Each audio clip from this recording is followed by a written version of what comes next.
Good morning, Year 6. Today is the 20th of May 2020 and we continue our unit on algebra. Today we will be using simple formulae in everyday tasks. For today's lesson you will need a pencil, a paper and your 5-minute timer. So previous lessons you have learnt about formulae and you've explored the formula for finding the volume. You remember yesterday was our lesson on volume. You will have learnt about how to find the perimeter and area from about Year 3 onwards. You would have been looking at perimeter and area. And today we explore when we might use formulae in everyday tasks.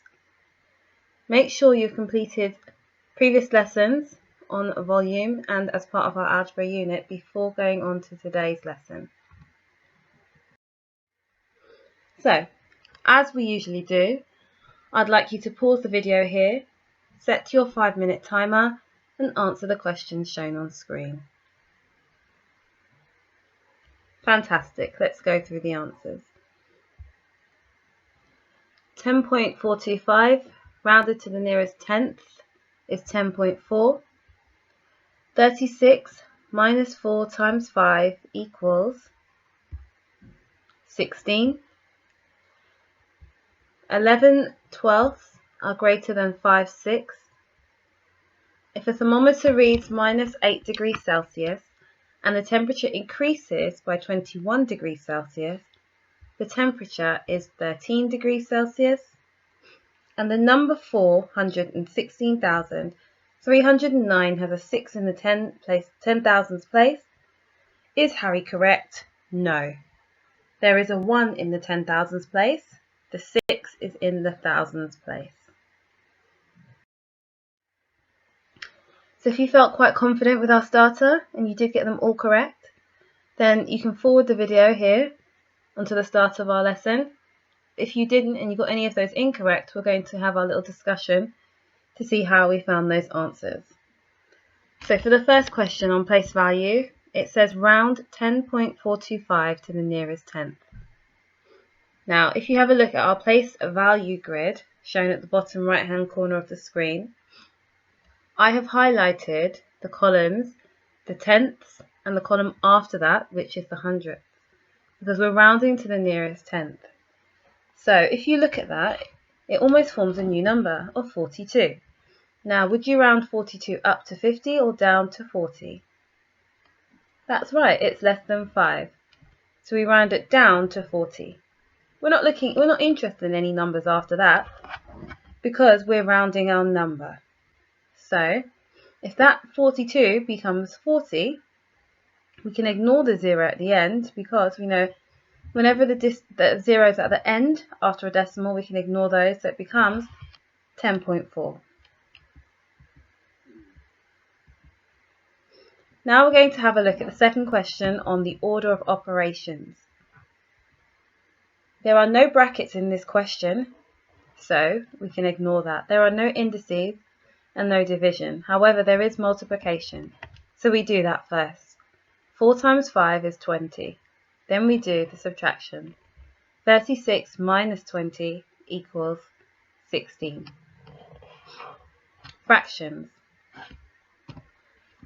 11 twelfths is greater than 5/6, and we know that because it is much easier to compare fractions that have the same denominator. So we're going to change our 6th into 12th because 12 is a multiple of 6. So we can easily convert that into a 12th.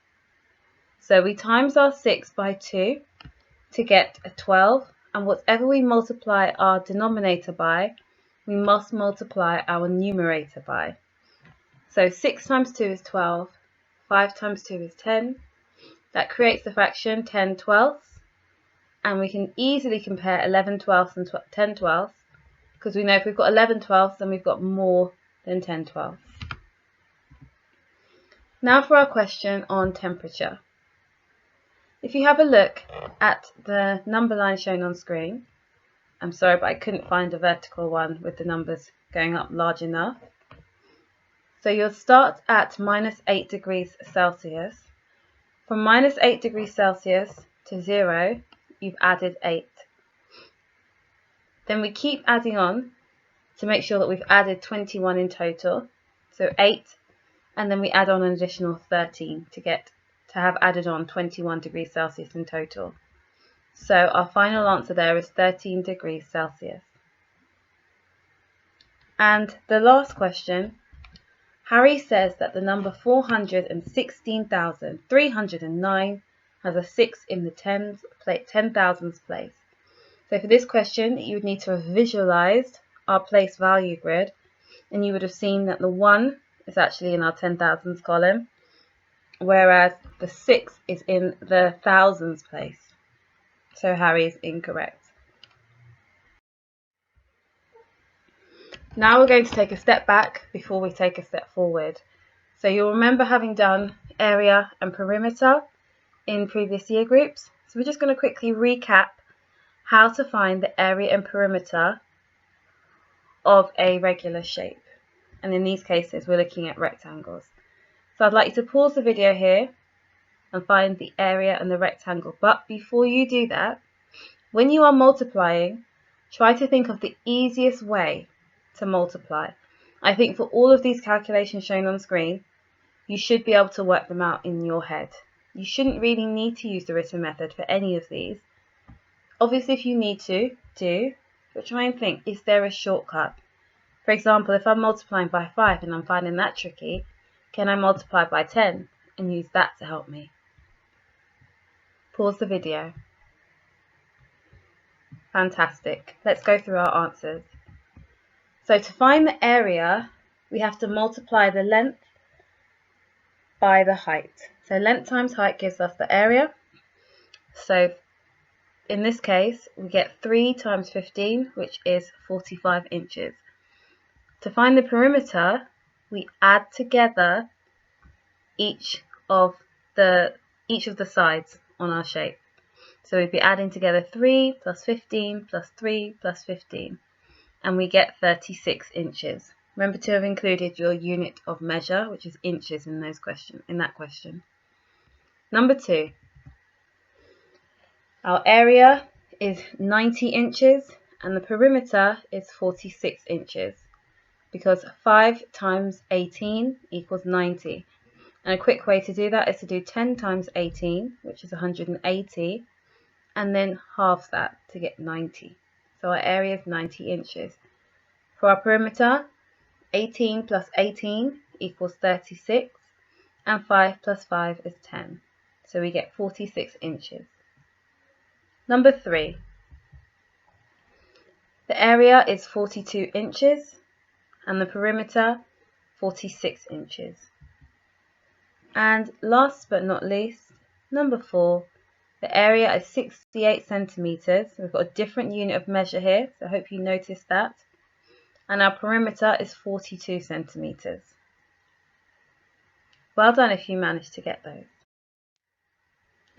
So some key vocabulary. Some of it we have discussed earlier in the week. Formula is the singular. So it means if you hear me say formula, it means I'm talking about one in particular formula. If you hear me say formulae, that is the plural, meaning more than one. Perimeter is the path that surrounds a two-dimensional shape. So it goes around, it's the boundary around the edge of a shape. Area is the space occupied on a closed surface. So that's all of that space within the edges of a shape. 3D shapes are made up of 2D shapes. So we might be talking about the area on the surface of a 3D shape as well. And finally, a polygon is a shape containing at least 3 straight sides and angles, and they are equal. Okay, so 3 straight equal sides and angles. Make a note of that in your book. Sometimes when we write things down, it helps us to remember them. So formulae is all around us. in our everyday lives. There are 7 days in a week, and if you multiply that by the number of weeks, that would give you the total number of days. If you wanted to find out how many minutes there are in, say, 12 hours, then you would do 60 minutes in an hour and multiply that by the number of hours. And if you wanted to find out the total number of milliliters in, say, 6 litres, you would do 1,000 milliliters in a litre and multiply that by the number of litres. Can you think of any other examples of common formulae? Formulae are used to calculate the dimensions of rectangles, just as we looked at the start of our lesson. We learnt that length times the width equals the area. If you didn't know the area, if you didn't know the width, but you knew the area, you could do the inverse. So you remember when we looked at our function machines and we looked at how we can start from the output and do the inverse to help us find our answer? Well, it's the same with our formula. If length times width equals area, then we can do area divided by length equals width. And you'll see on the screen where it looks like a fraction with letters, that just means A divided by L. So area divided by length would be represented in this way. And area divided by width would equal length. And again, that's written A over W equals L. Now I'd like you to have a go at using the formulae to calculate the unknown dimensions of these rectangles. So if we've got the length and the width, and we're trying to find the area, then think about what you will need to do. So you'll see on the first one, we've got the length of 3 centimeters, we've got a width of 2 centimeters. Using the formulae on screen, choosing the right one, I'd like you to find the area. Then do the same with the second. Only with the second, you know the area and the length, but you don't know the width. So which formula would you use to find the width? Pause the video here, jot down the grid into your books or on your paper, and write down the missing numbers.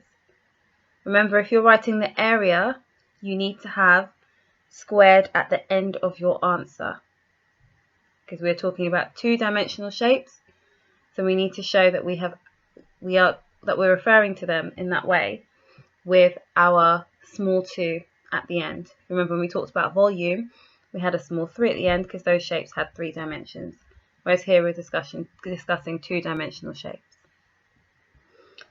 Fantastic, let's go through our answers.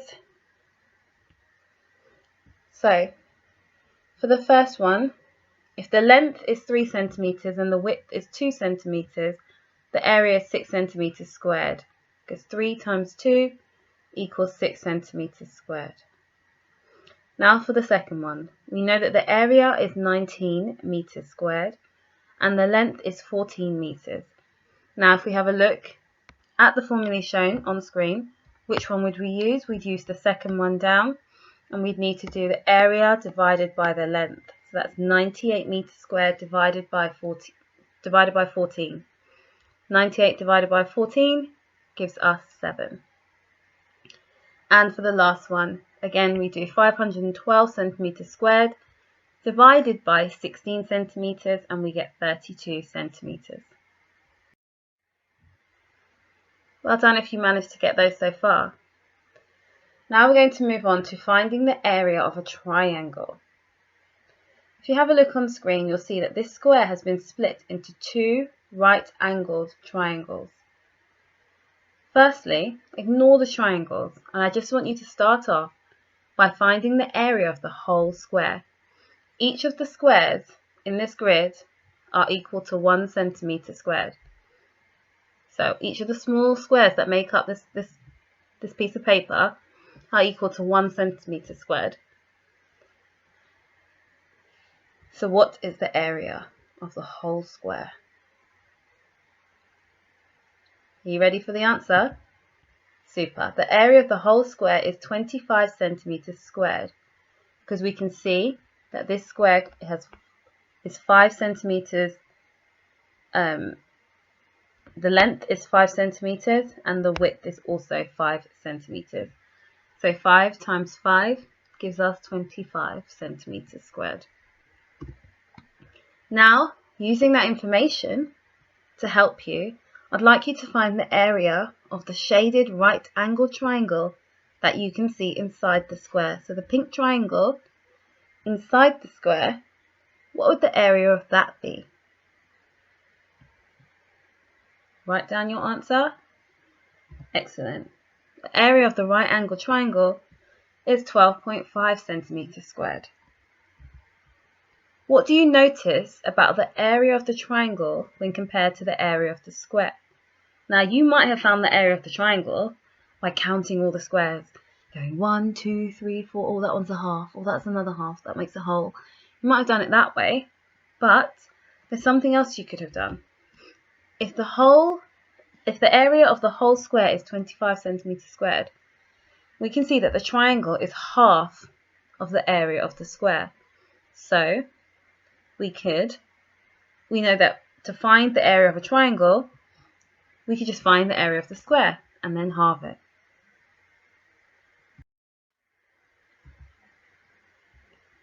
Now, there is a simple formula used to calculate the dimensions of triangles. We use the base times the height, but then we have to divide it by 2 to find the area. Have a think back to the last slide and think about why we have to divide it by 2. Excellent. If we don't divide it by 2, then we've just found the area of a rectangle or a square. But we know that it's half of it, so therefore we need to divide it by 2 because we're halving it. The basic formula to find the area of a triangle is shown on screen. Base times height divided by 2. And that can be written as BH, because we know B and H together means B times H, over 2, which equals A. But if you do not know the height, but you do know the area, then instead you do the inverse. So starting from the output in our first formula, you're going to work backwards. We do area multiplied by 2 divided by the base, which equals the height. And it's the same for the base. We do area multiplied by 2 divided by the height equals the base. So again, we're using the information that we know. We're working backwards. We're doing the inverse. And as long as you remember why you're doing it, then all of these formulae will make sense to you, because you'll understand why it is the way it is. Okay, so just trying to memorize these without understanding why is probably a bit tricky. But if you think about why we're doing that, and as long as you know the first formula, base times height divided by 2 equals area, then all the rest of it will just naturally make sense. Now use the formulae to calculate the unknown dimensions of these triangles. So just as we did with the previous shapes. We know that base times height divided by 2 equals area.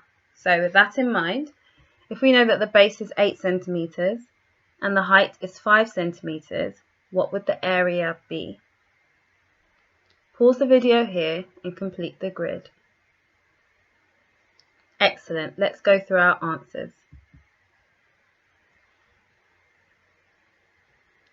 We know that 8 times 5 is 40, and then we have to remember to divide the answer by 2. 40 divided by 2 is 20, so our answer there is 20 centimeters squared. Now to find the height in the second row.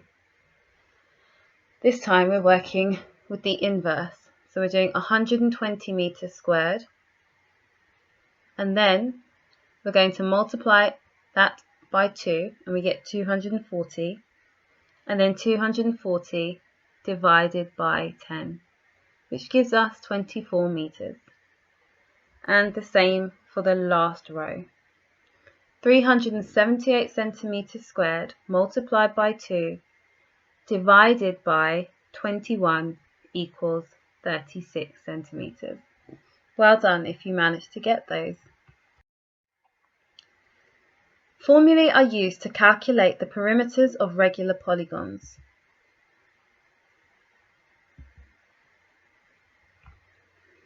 So the length of one side multiplied by the number of sides equals the perimeter. So if you have a look at our square, if we know that one length of our square is 3 centimeters, then you multiply that by the number of sides on the square. 3 times 4, which equals 12. And voila, we have our perimeter. If you'd like to know the number of sides, so say you only know the perimeter and the length of one side, then again we use our inverse. So we do the perimeter, in that same case, we do 12 centimeters divided by 4, divided by 3, and then our answer would be 4, and then we'd know that there are 4 sides.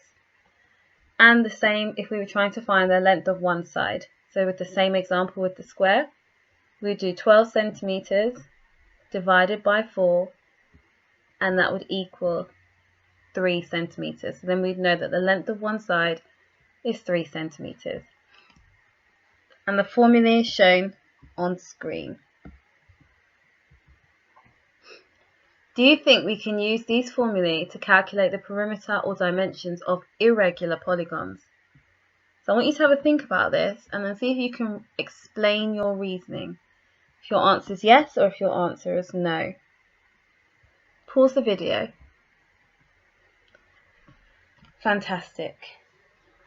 We couldn't use this method for irregular polygons. What we know about polygons, regular polygons, is that the sides are equal, whereas with an irregular polygon, the sides are not equal. So we wouldn't be able to use this same method because there wouldn't be, the length of one side might not be the length of each of the sides wouldn't be the same. Formulae can be used to calculate the perimeter of rectangles. So when you're calculating the perimeter of rectangles, we do length plus width multiplied by 2 equals the perimeter. And again, we use the inverse to find the width or the length. But can you think of a different way to write the formula to show how to calculate the perimeter of a rectangle? If it's length plus width multiplied by 2, is there a different way that we can show that? Super. We'd write 2L plus 2W equals P, meaning 2 times length plus 2 times width equals perimeter. Well done if you got those. Now I'd like you to use the formulae to calculate the unknown dimensions of these 2D shapes. It's our final main task today. So here are the formulae. We need to select the correct one to help you complete the grids. Pause the video and we'll go through our answers shortly. Excellent, here are our answers. And for the second section, for our rectangles, excellent. Well done if you got those. So for today's lesson, you're going to select which level you feel most comfortable starting with, and then you are going to have a go at using some simple formulae for calculating the area and perimeter of shapes.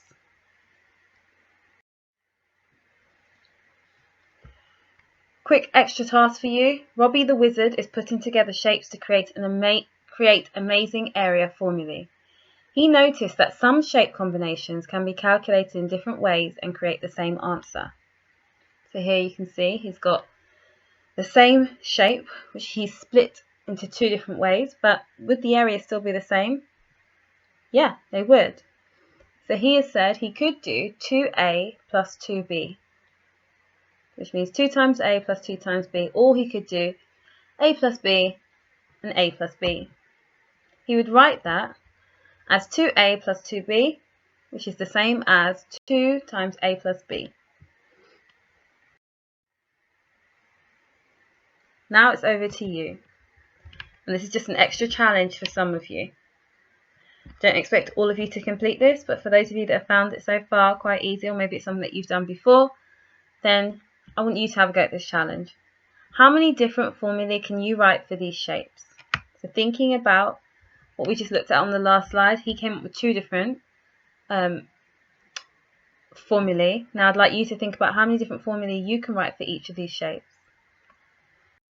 Remember to email us your work at yr6@grange.harrow.sch.uk.